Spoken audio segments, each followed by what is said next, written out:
રામ તો આપણે આ શરૂ થાય ને પેલા થોડીક વાત કરીએ પછી જોઈએ.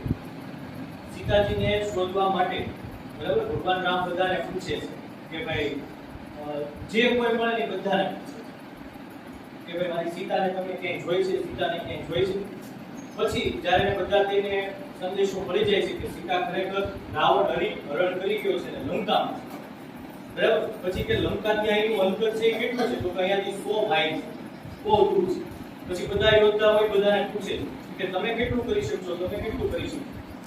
પછી હનુમાનજીને આ વાતની કઈ ખબર નથી હોતી કે પોતે એટલા બધા શક્તિશાળી છે, બલવાન છે, કારણ કે એને શ્રાપ હોય કે તારી પાસે પુષ્કળ શક્તિ છે, પરંતુ જ્યાં સુધી કોઈ વ્યક્તિ તને યાદ નહીં અપાવે ત્યાં સુધી તારી શક્તિનો ઉપયોગ કરી શકીશ નહીં. આવું શા માટે? કારણ કે નાનપણમાં ઋષિમુનિઓને બહુ હેરાન કરતા હોય, એટલા માટે ઋષિમુનિઓ છે એને આવો શ્રાપ.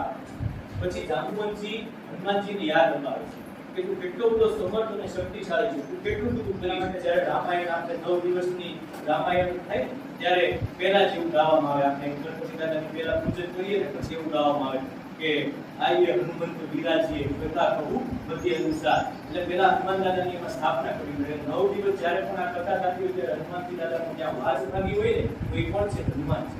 કારણ કે એને ભગવાન રામનો સત્સંગ મળ્યો છે અને સાથે સાથે ભગવાન રામની પૂરેપૂરી કૃપા મળી છે.